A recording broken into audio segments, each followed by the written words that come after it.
Good afternoon, sisters, ladies, and gentlemen. Thank you for making time today to learn about how all that is our Sacred Heart family fits and works together.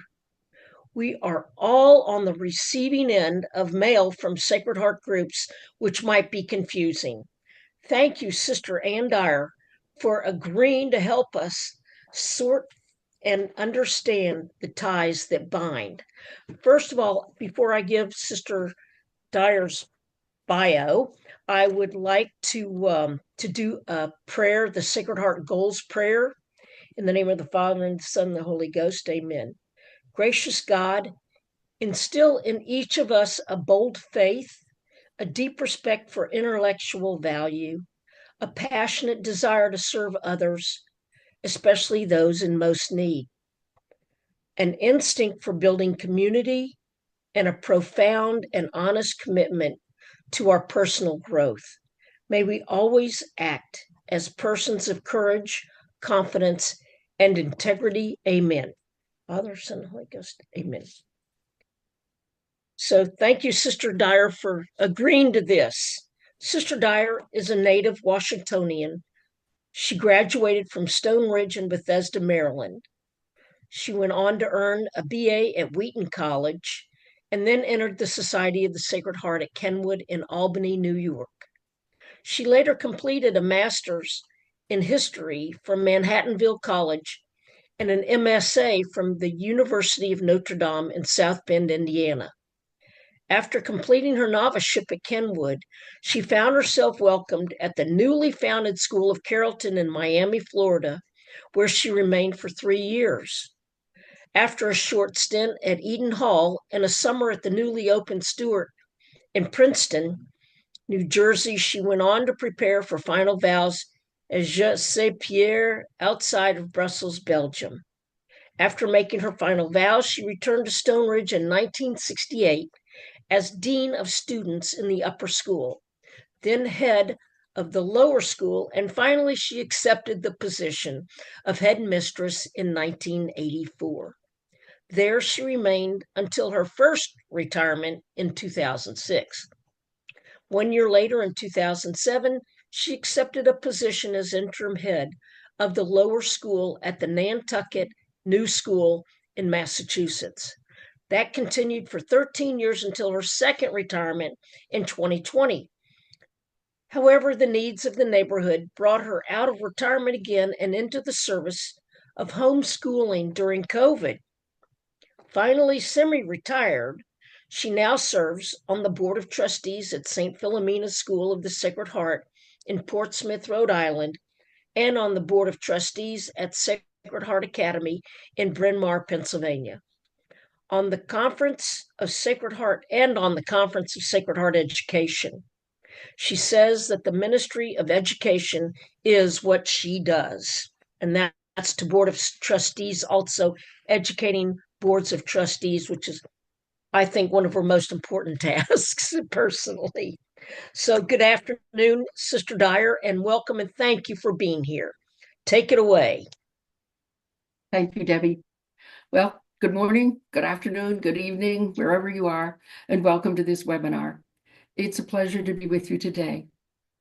You see here an image of a tree, and at the very center of the tree is the heart of God, the center of who we are and the center of all we do. This is our family tree. So who are the members of this family? We are many and we are diverse. Many cultures, many countries, one family. The first member of this family was St. Madeleine Sophie Barra. We, the religious of the Sacred Heart, carry on her vision. Our newly named Superior General is Sister Claire Castaing from France. Sister Barbara Dawson from the United States handed the reins over to her last December.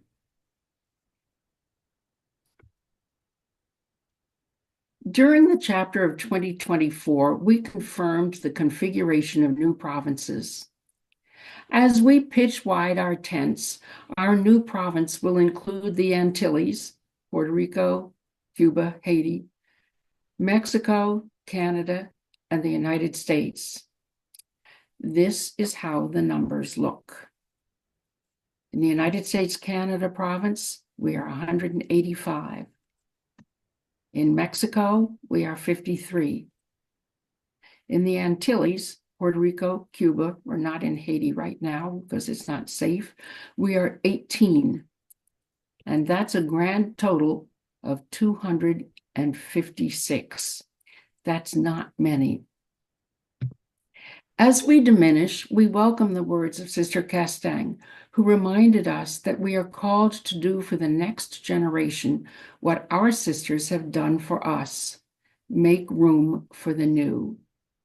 There may be uncertainty ahead, but we embrace it with courage and confidence, as did Philippine, and with faith and determination, as did Sophie. Many of the religious now are elderly and are living in elder care communities. They can be found in retirement communities everywhere. And I guess this is a moment to give a shout out to Oakwood because I understand you're all on together. And this is a picture of our elder care community at Oakwood. July 14th, 2021 marked the 50th anniversary of our Oakwood Retirement Community, and it's located in Atherton, California, on the same property as the Sacred Heart Schools in Atherton. And we're fortunate that the students can interact with our religious, and it's just a beautiful, beautiful property. It is currently the largest religious community in the United States for the religious of the Sacred Heart. We also have Avila at Teresian House in Albany, New York. Teresian House really is an institution where we can get acute care if we need it, and that's important. We also have the Barra Residence Caritas in Halifax. And in addition, we have assisted living communities that are fairly new. We have the Sarah community in St. Louis, and most recently we have religious living at Carmel Terrace, which is an assisted living community in Framingham, Massachusetts. And we are blessed to have these communities where we can get the support and have the support that we need.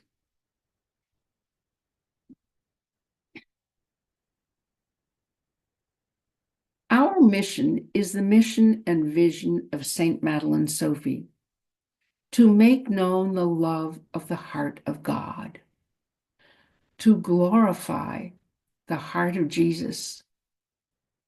That was the means to the end that she saw.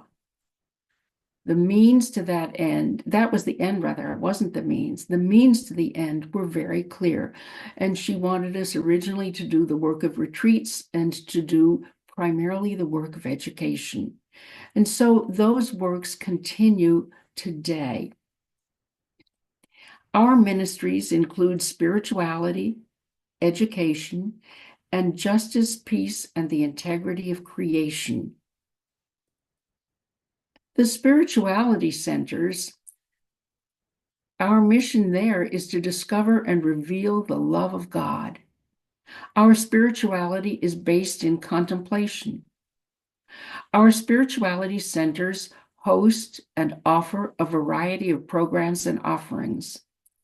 They offer such things as the Busy Person's Retreat, hiking retreats. These happen at Sophie's Well. There's also a spiritual ministry center in San Diego, which leads people to a life of prayer. There's the Barra Spirituality Center in Halifax, where we can enjoy peace and contemplation. And there's the Stewart Center for Mission in Washington, D.C. And that has a slightly different slant to it, and we'll say more about that in a minute. But the work of education is really our primary ministry. And I think this slide is absolutely filled with hope. It shows the mission of Sacred Heart as it continues around the world. And each one of those hearts represents either a school or a center for Sacred Heart education. We are in 41 countries.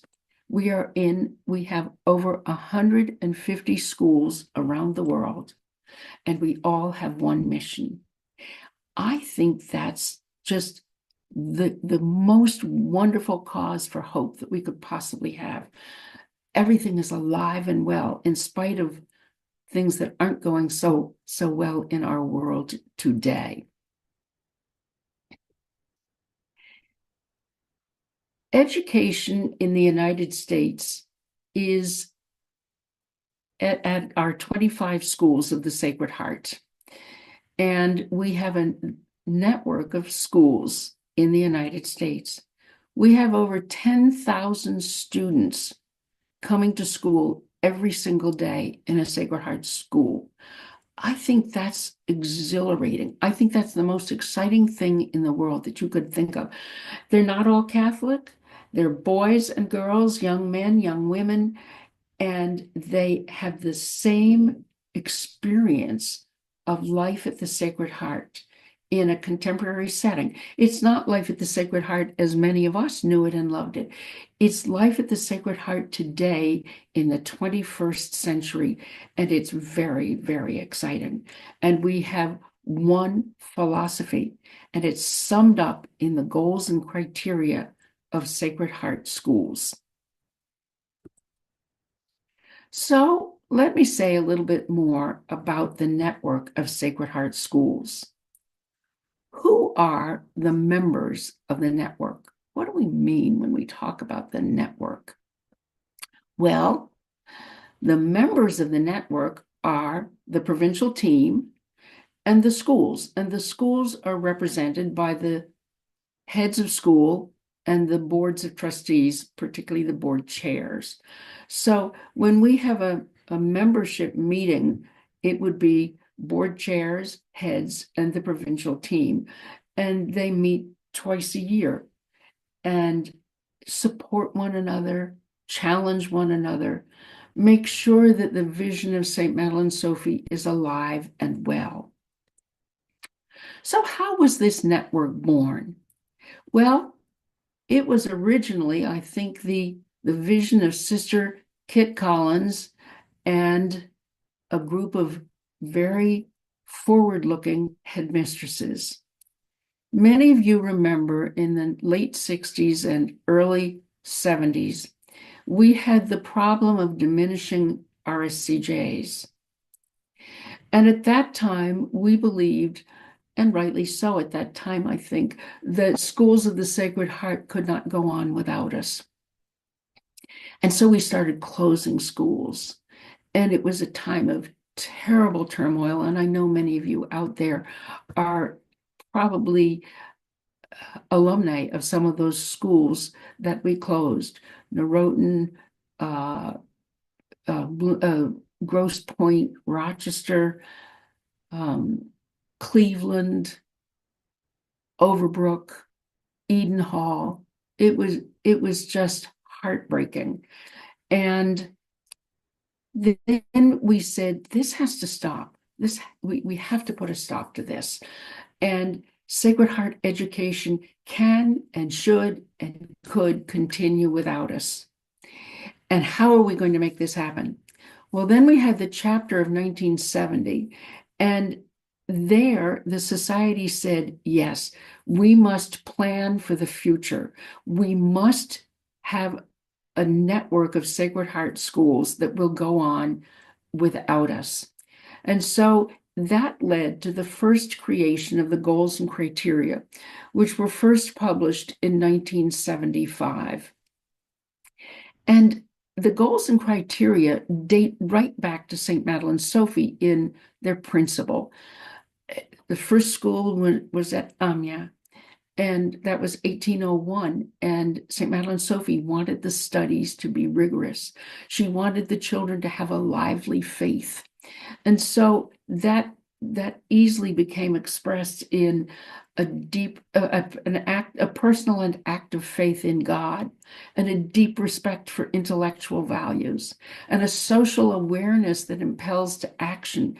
And St. Madeleine Sophie, even then, was determined to take care of the poor.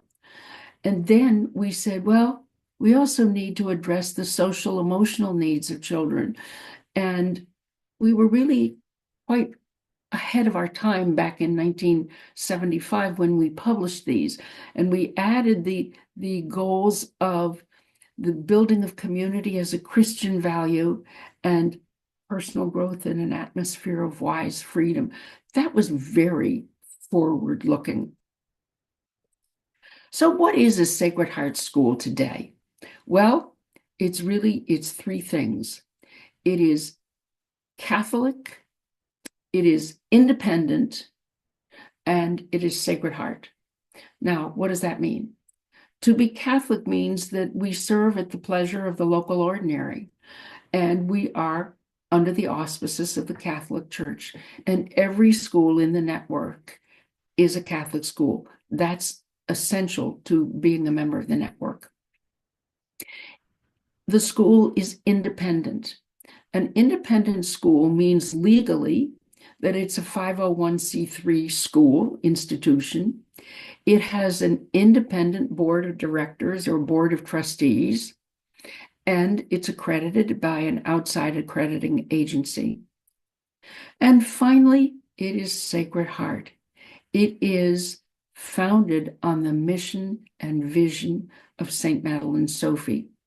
So that is what it means. It must be Catholic, independent, and Sacred Heart, and accountable to the society to be true to the mission and vision of St. Madeleine Sophie.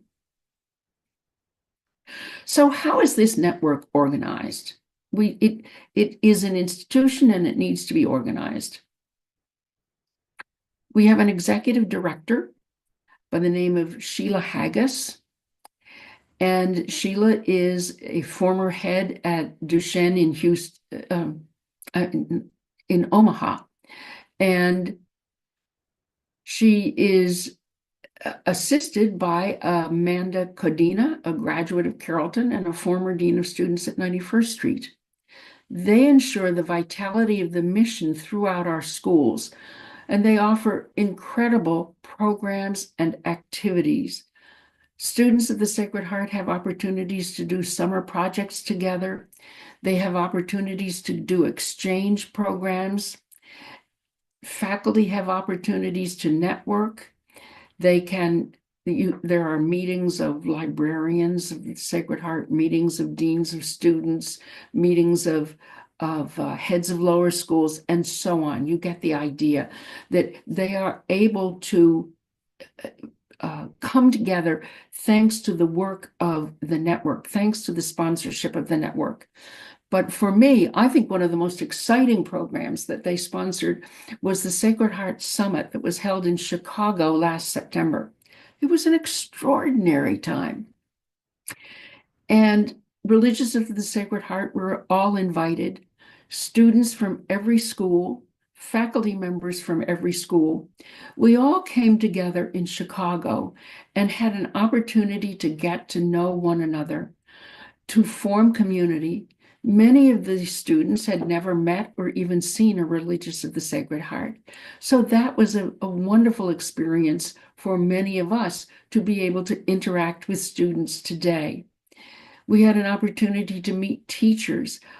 I can't tell you how inspired some of these students were when they left. And they all left with the idea that they would go home and create action plans that would fire up their school on what it means to be a member of the network of Sacred Heart schools. Truly, it's a privilege that most schools, most students do not have. We also have the Conference of Sacred Heart Schools as part of our family tree. So who are the members of the conference? The provincial and her team is a member, and the head of conference. And the head of conference is a gentleman by the name of Nat Wilburn. And he is the liaison, or the conference is the liaison between the schools and the society. And Nat's primary responsibility is to sustain that relationship between the schools and the society. Ever deepening the mission of Sacred Heart education, Nat and his team give direction, guidance, and support to the schools on behalf of the provincial team. His role is essential as we move forward through the uncharted waters of the future and the evolving mission of Sacred Heart education. In the conference, there are committees. The Committee to Education to Mission oversees and designs new, ongoing, and I dare say mandatory education for boards and heads of school. Every board chair and every member of the Board of Trustees is expected to attend at least one of the conferences to Education to Mission during their time of service on the board. It is also true for heads of school that they have opportunities for Education to Mission. And they sponsor programs like Roots and Wings. Teachers can also have ongoing education in the mission of the society.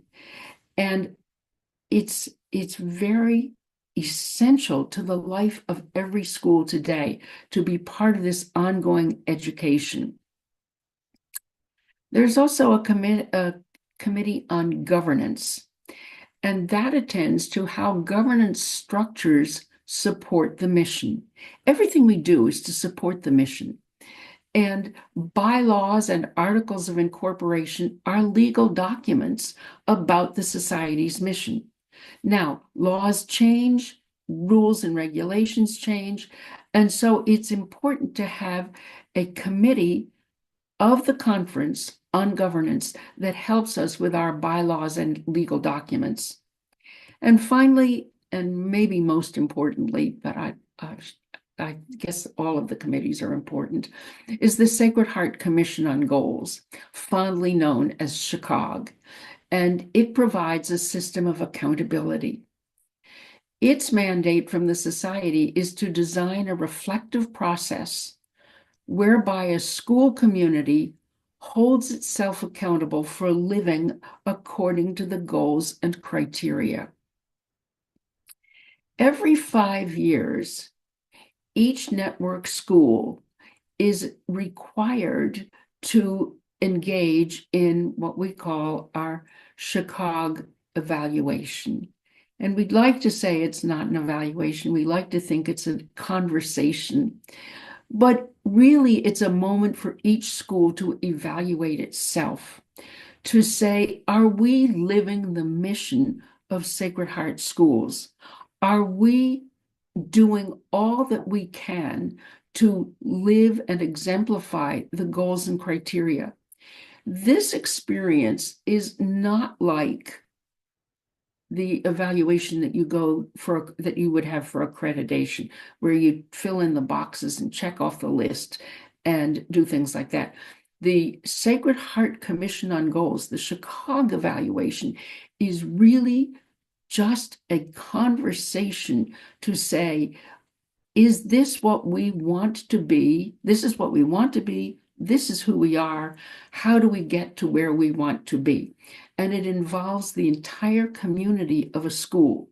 It involves the faculty, it involves the students, the parents, the trustees, the alumni. Everybody is part of this experience. And visiting teams have an opportunity to come in, and visiting teams are made up from volunteers from other schools and other members of boards of trustees. And so it's a rigorous moment of accountability to the society for living the goals and criteria. We also, as part of our Sacred Heart family, have the Office of Justice, Peace, and Integrity of Creation, and it's part of the international network of JPIC offices for the Society of the Sacred Heart. We take a collaborative and proactive approach in response to the pressing needs of the world. And this is the Stewart Center in Washington, D.C. It was originally the Center of Study for the Center of Studies for Young Religious over in Varnum Street. Now, and then it went through the CDC, and now it's the Stewart Center for JPIC. And Sister Melanie Gust heads the Office of Justice, Peace, and the Integrity of Creation. As such, the JPIC works in more focused ways with the priority areas of racism, of environment, immigration, human trafficking, poverty, and nonviolent peacemaking. You might say it is social awareness which impels to action beyond the schools. It's for all of us to live out a social awareness which impels to action. Now let us not forget the associates. They're another wonderful member of our family tree. They are women and men who want to live out the spirituality of the society and who support the mission of the society. They want to share a life of community building, prayer, and action. Forming strong relationships with one another, they come together regularly and they commit themselves to faithfulness to personal prayer with individual spiritual guidance and formation to discern God's call in our lives. They commit themselves to ongoing spiritual formation in the knowledge, understanding, and living of the call of the society's charism to be wholly contemplative and wholly apostolic. They commit themselves to regular attendance at group meetings that foster faith and sharing and relationships among associates and RSCJ. And finally, they commit themselves to attentiveness to the needs and suffering of the world and to live in God's love in our daily lives. They are a wonderful group of holy people. Also, in the family of our family tree, we have the Children of Mary. The Children of Mary are members of a sodality dedicated to Our Lady. There are still 12 active groups remaining. Many who might formerly have belonged to the sodality are now associates, committed to deepening their lives of prayer and intimacy with the Lord. But the Children of Mary have been a wonderful foundation, and they date back to the time when the religious were unable to go out at all. And so the Children of Mary went out and they took our mission out into the world. I'm going to stop here for a second. I see the sun, because we're live, the sun is coming through my window, and I'm going to see if we can lower that shade. See if we can. Sister, may I interrupt you for 1 minute? Sure. I wanted to let people know that we will have a question and answer period afterwards. So just go into the chat room and put your question in, and we'll take care of it at the end of her talk. Thank you, Sister, for letting me interrupt. Oh, perfect. Well, that's great. Well, thank you. I just needed to get the light out of my eyes here. So anyway, the Children of Mary served a great and wonderful source and took us out into the world. But they were they were and are a deeply prayerful group of women. And there are 12 groups remaining that are active today. Now, there are also other institutions that are a little bit more remotely connected to the society. These are institutions which once belonged to the society and are now independent, but Religious of the Sacred Heart serve on their boards of trustees. So this is true with Maryville University in St. Louis, the University of San Diego, Manhattanville University in Purchase, New York, and St. Madeleine Sophie's Center in San Diego, where that is not a center for higher learning. It's a center for adults with special needs. And it's an independent center, but all of these centers are connected to the society. And now we come to the wonderful organization of the AASH and AMASC, l'Association Mondiale des Anciennes du Sacré-Cœur. These are wonderful organizations for our alumni. And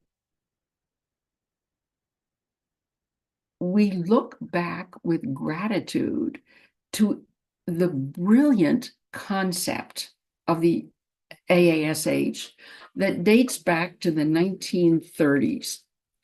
And it predated Facebook, Meta, X, and LinkedIn.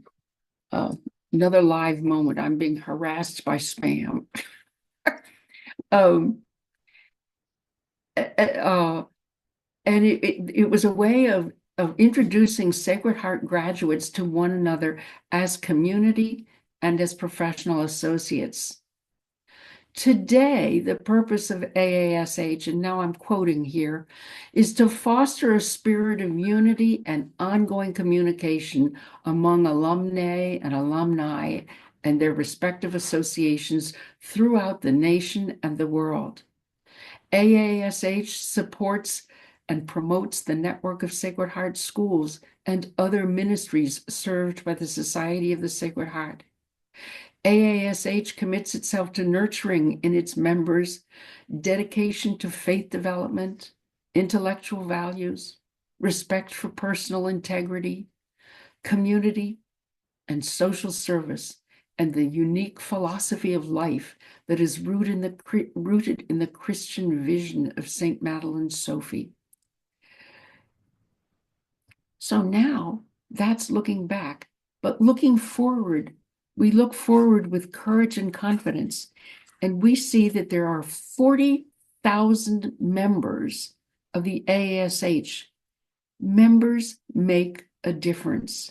As we look forward, I say to myself, what can we as AASH, as members of AASH and AMASC, do to change the world? So much of our linking today has been preempted by a lot of social media.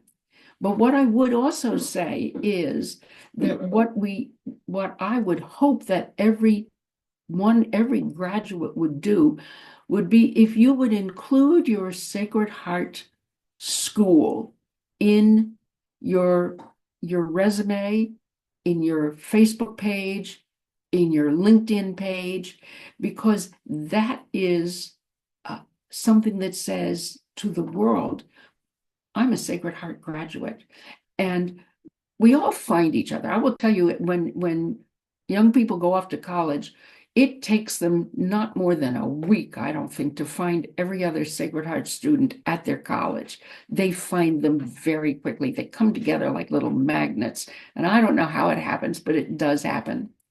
But it happens because Sacred Heart is in our DNA. And that leads me to a final slide, our Sacred Heart DNA. And I would be so bold as to say that looking ahead, we must remember that we are a pilgrim people, that we do not walk alone, that God is with us as surely as he was with the Jews when they wandered in the desert.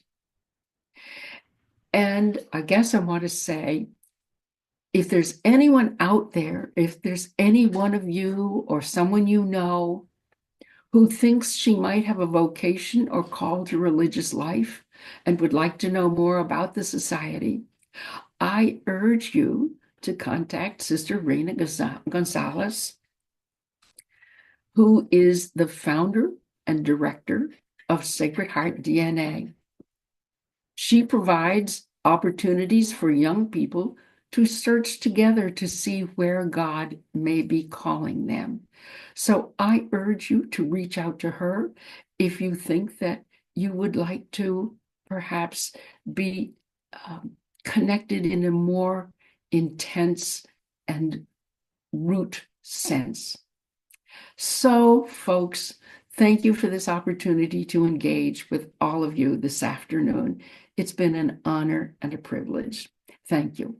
And now we can take questions if there are any. Thank you very much, Sister Dyer. We do have a couple of questions, and one of them is there an organization chart that depicts the groups and the purposes, goals, work being described here? And that was asked by a couple of people that would I like to don't know know. that there's an organizational chart. I think when we think of organizational chart, today we sort of think of it in terms of hierarchy, and I don't think that that would fit this kind Okay. of family model. I think if there were to be an organizational chart, it might be more of a round tree with the heart of Jesus at the center. Okay. Um, I I think, understand. yeah, we don't want to lose the sight of the heart of Jesus. That's right. It's not a flow chart. No. Okay. We have another question here from Madison Heeg. She says, it's so true about students or young adults finding each other. When I started my first job out of college, there was another Sacred Heart student in my new hire group. And it wasn't until after a couple of months of our friendship that we found out we were both children of the Sacred Heart. And it's so true. Some of the events I go to now, I within the third sentence when I'm talking to somebody, mainly the women, I have to say, is I ask them if they went to a Sacred Heart school. And I have met a Sacred Heart uh, alum from India who went to school in India, who went to school in Malta, who went to school in the Netherlands. I mean, they really, and Japan, of course, also. So I hope that people keep that in mind because they end up being the friend for the rest of your life when you do that. There's so many things that are you have in common right away, and sometimes you have in common a RSCJ that taught each of you, that's always a lot of fun to share stories. Well, um, I have that same experience a lot, Debbie, mm, and I have often had opportunities when, at the time of for the Feast of the Sacred Heart, I've not been able to join one of our communities, so I have renewed my vows in the parish church mm. at the morning liturgy on the Feast of the Sacred Heart. I can't tell you, people come out of the woodwork. Oh, sister, I went to Manhattanville. I went to Clifton. It really Yeah, is exciting to see people who come out of the woodwork and say, "Oh, I'm a Sacred Heart alum." absolutely. Another question that we have here, why are there no RSCJ included in the Chicago visits? There are. They're not excluded. There are RSCJs on a visiting team, Mm. and we wish we had more of us, but they are very often on visiting teams. And I guess um, we just need to see more of them. If there's someone who wants to enter the society and start climbing up that ladder, please do so. But uh, there aren't enough of us. That's the problem. There are not enough. Mm, But yeah. there are many who are very active, and both as trustees and well, really today it's mostly as trustees, but Right. sometimes a recently retired head of school will be, excuse me, on a visiting committee. So Yeah. they are there. Mm, okay. Got another question for you. Are there any RSCJ? What is the status of the Sacred Heart in Cuba at this time? Do you know? There are religions of the Sacred Heart in Cuba, and their status is alive and well and aging like the rest of us. We do Mm, not have schools in Cuba right now. okay. Another question is, how do we find out more information on the Children of Mary that still exists? My mother, Louise Lemaire, Mayer, was one. Well, as I said, there are 12 active groups of the Children of Mary. Mm, If you want to make a call to Lisa Turnius at the office in St. Louis, at the provincial office in St. Louis, she could easily put you in touch with one of those leaders of the Children of Mary. okay. And someone must have come in late. She wanted to know how many new oh no, how many new religious are there? And I don't know what she means by new, but I guess novices Well, or that's a good question. What do you mean by new? Um, we have three novices at the moment in the novitiate in Chicago, but is a new religious of the Sacred Heart a novice, or a Mm, religious of temporary vows, or religious of final vows? Uh, every year we have just professed, I think, 8 religious mm, uh, who took final vows. So yes, there are people who are entering the society, and there are people who are transferring, coming into the society from other religious congregations, and they enter the society where other religious congregations have totally diminished. okay. Let's see. Oh, yes. Someone says that Diane Roach, RCJ, is on the Chicago Commission also. Yes, So that's you're true. right, they are. Y'all are They're, out there as yep, much as you we're out can there. be Yeah, absolutely, we're out there. with full schedule, traveling schedules too, such as yourself, sister. This is true. Um, Want to also mention for a moment here, a little advertising is the AASH National Conference is April this year, a couple of months, April 3 through 5. And just go to our website, aash.org, and you will find out how to register and attend and what's going to be taking place there. And also the AMOSC World Congress. It will be in November of 2026. And I believe they're working on it being in Puerto Rico. Really? So mark Okay. your calendars. I'm In not sure November. when in November. Yes. Okay. Um, so, also a question at the Stewart Center in Washington, D.C., is there a political stance? Yes. I would say there is. You But got to say yes. I got to say yes. What I have to say is the liberal stance is on behalf of the poor and the marginalized, and those who need our help. And it's not just for people, but we are there to support efforts for the environment, trafficking, and it's a liberal center. It offers hospitality to liberal groups who are unable to afford um, high rent lodgings, and so we offer modest, affordable lodgings for people who come to Washington very often as protesters, uh, and they've been doing that now for a long time. That's not new. Okay. Also, let's see. I wanted to, someone has suggested to please mention the archives in St. Louis. Very Oh, we helpful should have done for that. our 50th anniversary, 1966 at Kenwood is coming up. Yeah. Yeah, I should have mentioned the archives in St. Louis. Hmm. They really, it is a wonderful, wonderful institution, and all of the journals of the different communities in the society are there. It is, we all send all of our from all of the schools and all of the communities. Everything has been collected there, and they now have educational services.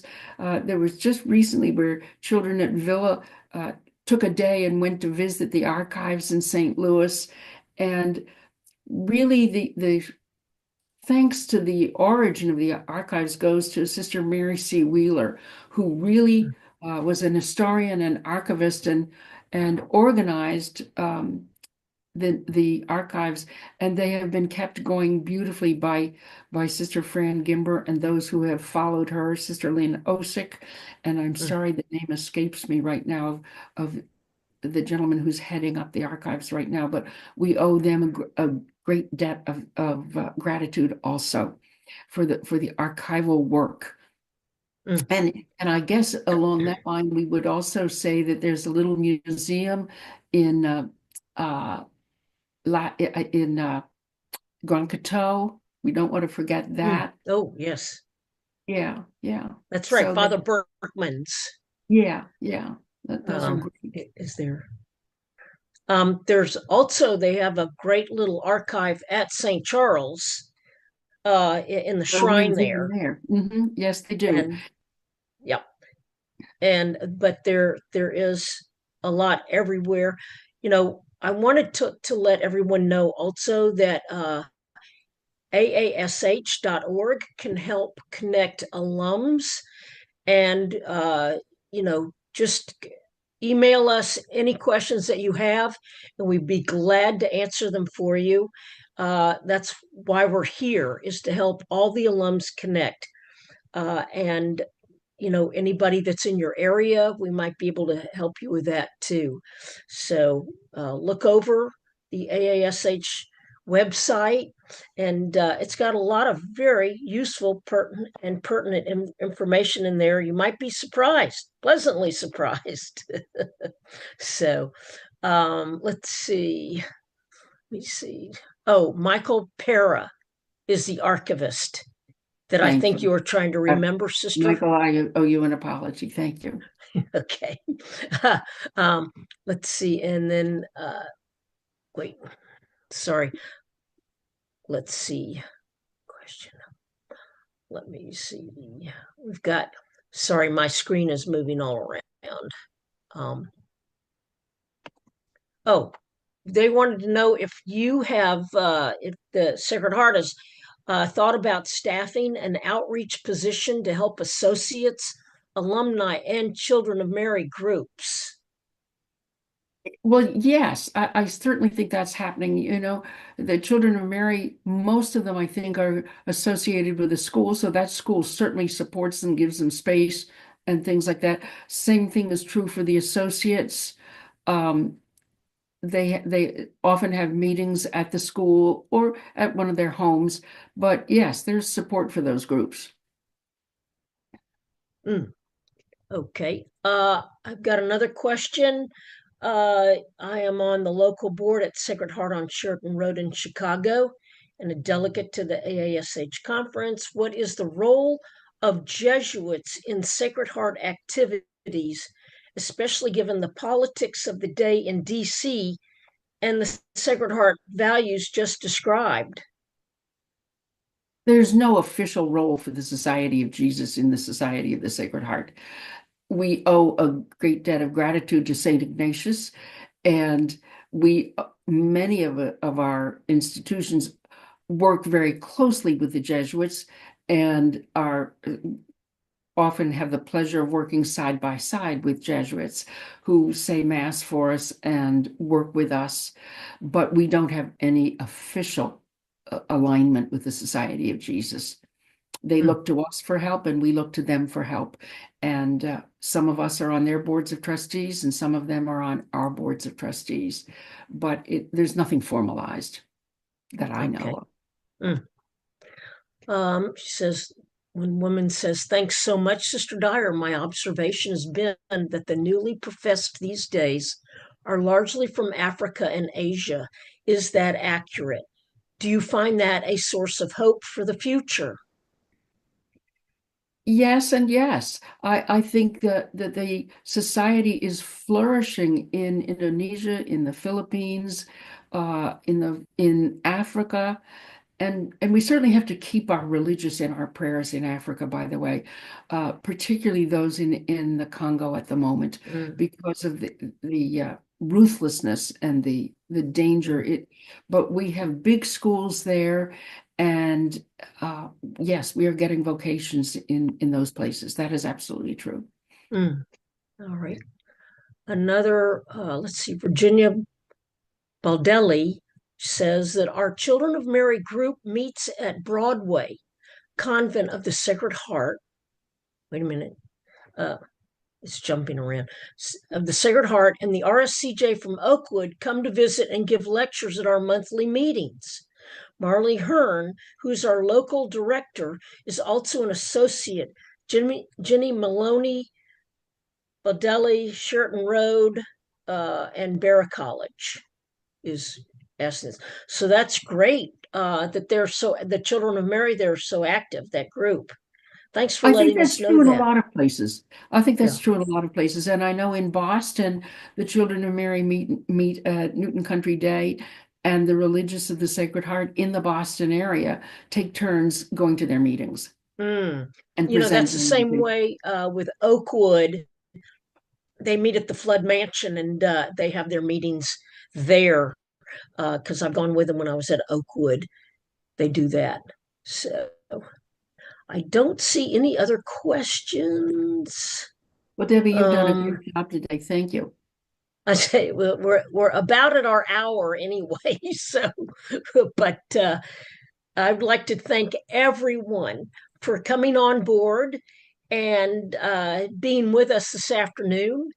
And I am so glad, Sister Dyer, that you helped us to kind of straighten things out and really go into a nice explanation because I don't think very many of us would have this opportunity to really sit down and focus on the Sacred Heart family tree because there are a lot of parts to it. And as you said, it's not a flow chart, but it's a tree with the heart in the middle. So thank you so much for your insight, Sister Dyer. Really appreciate it. And thank you, everyone, for taking time to being with us today. So have a nice afternoon and enjoy it. Spring will be here soon, ladies Oh, and gentlemen. yes. So, Oh, wind, if winter comes, can spring be far behind? is that Browning? Is No, that word. Emily Browning? No, I think it's words of Keats or Oh, Keats. I can't remember. okay. All right. Well, thank you very much and have a good day. Thanks, Thanks. Anne. Take care. It was Bye. great.